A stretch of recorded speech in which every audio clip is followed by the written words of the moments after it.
بسم اللہ الرحمن الرحیم۔ السلام علیکم۔ اسپرٹ آف اسلام چینل میں ایک بار پھر خوش آمدید۔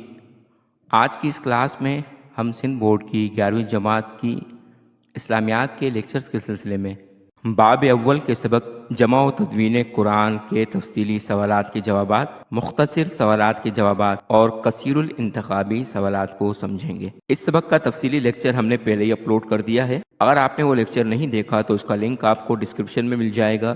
آپ اس لیکچر کو سن لیں گے تو سوالات کے جوابات کو سمجھنے میں آسانی ہوگی۔ اس سے پہلے کہ سبق کا آغاز کریں، اگر آپ نے اب تک ہمارا channel spirit of Islam subscribe نہیں کیا تو چینل کو سبسکرائب کر لیجئے اور ساتھ لگے بیل آئیکن کو بھی دبا لیجئے تاکہ آپ کو آئندہ بھی اس طرح کی مزید ویڈیوز کا نوٹیفیکیشن ملتا رہے۔ عزیز طلبہ، جس طرح سے اسکرین پر آپ کو نظر آ رہا ہے، تفصیلی سوالات کے جوابات میں درج ذیل سوالات کے تفصیلی جوابات لکھیے۔ پہلا سوال ہے، قرآن مجید کی حفاظت کے متعلق آپ کیا جانتے ہیں؟ لکھیے۔ اس کا جواب ہے قرآن مجید کی حفاظت کی ہیڈنگ دیں گے۔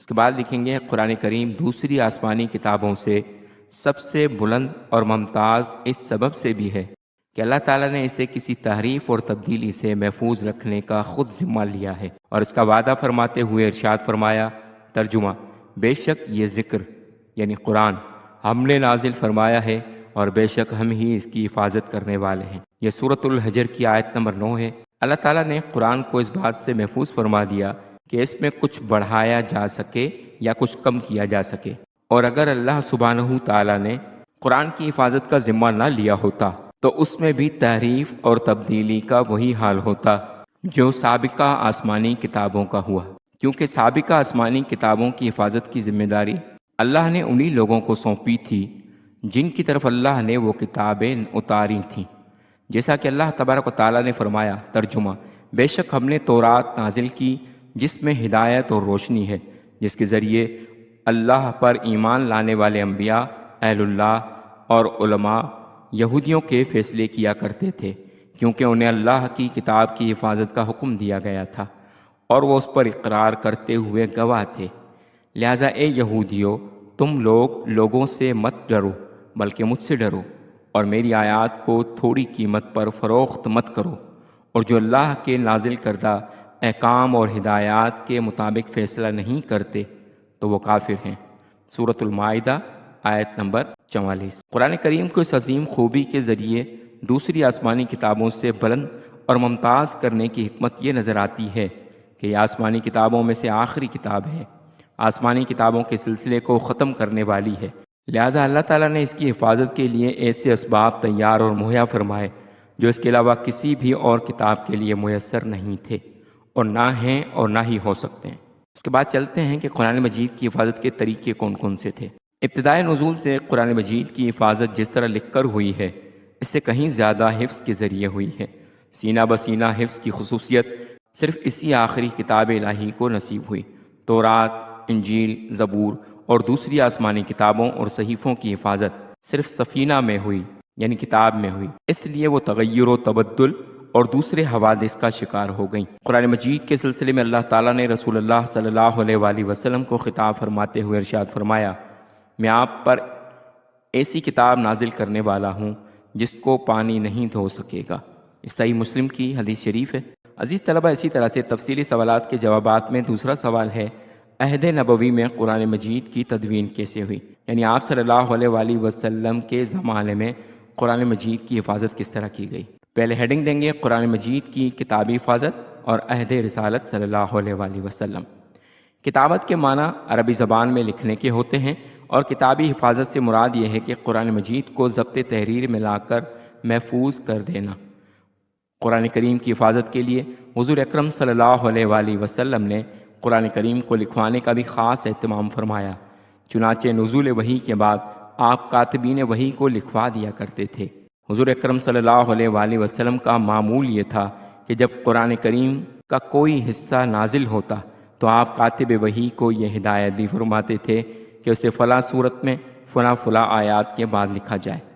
اس زمانہ میں کاغذ دستیاب نہیں تھا، اس لیے یہ قرآنی آیات زیادہ تر پتھر کی سلوں، چمڑے کے پارچوں یعنی چمڑے کے ٹکڑوں، کھجور کی شاخوں، بانس کے ٹکڑوں، درخت کے پتوں اور جانور کی ہڈیوں پر لکھی جاتی تھیں۔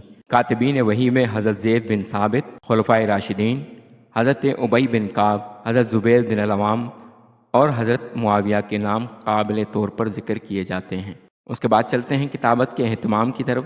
زبانی یاد کرنے اور کرانے کے ساتھ ہی سرکار دو عالم صلی اللہ علیہ وآلہ وسلم آیات کی حفاظت کے لیے نزول کے ساتھ ہی بلا تاخیر آیات قلم بند کر دیتے تھے، جس طرح سے حدیث کا ترجمہ ہے، چنانچہ رسول اللہ صلی اللہ علیہ وآلہ وسلم پر جب بھی کوئی آیت نازل ہوتی تو بلا تاخیر جو لکھنا جانتے تھے ان میں سے کسی کو بلاتے اور ارشاد فرماتے کہ اس آیت کو اس صورت میں لکھو جس میں فلاں فلاں آیتیں ہیں۔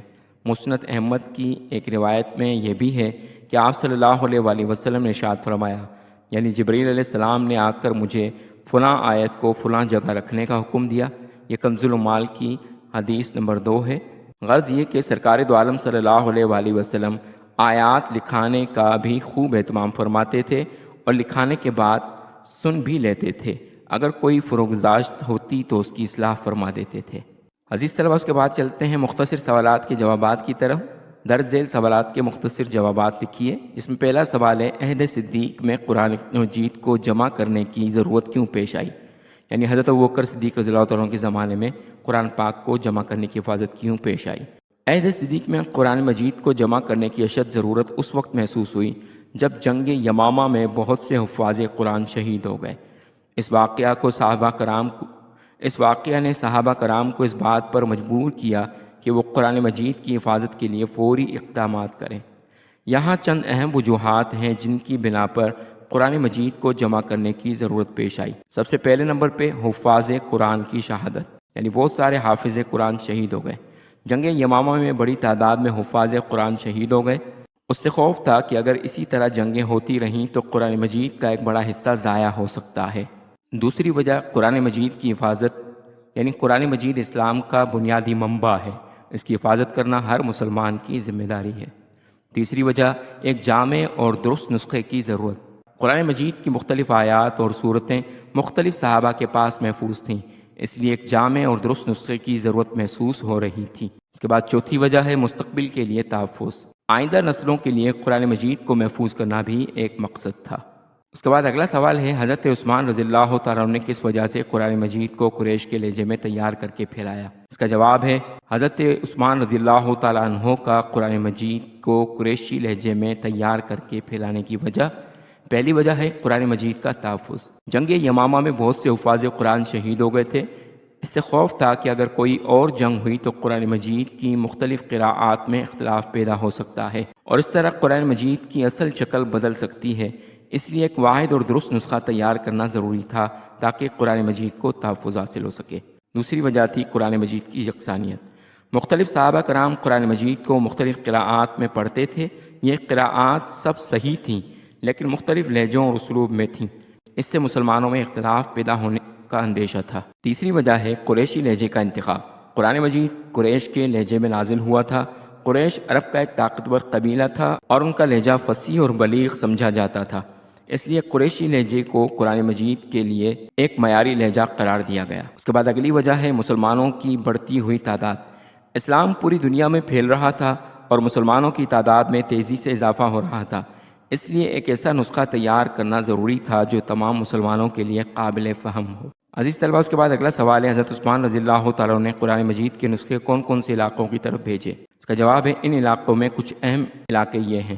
پہلا، مکہ مکرمہ۔ اسلام کا مقدس شہر مکہ مکرمہ بھی قرآن مجید کے نسخوں میں سے ایک کا مستحق تھا۔ دوسرے نمبر پہ مدینہ منورہ۔ مدینہ منورہ نبی کریم صلی اللہ علیہ وآلہ وسلم کا شہر تھا اور یہاں بھی قرآن مجید کا ایک نسخہ بھیجا گیا۔ تیسرا شہر تھا کوفہ۔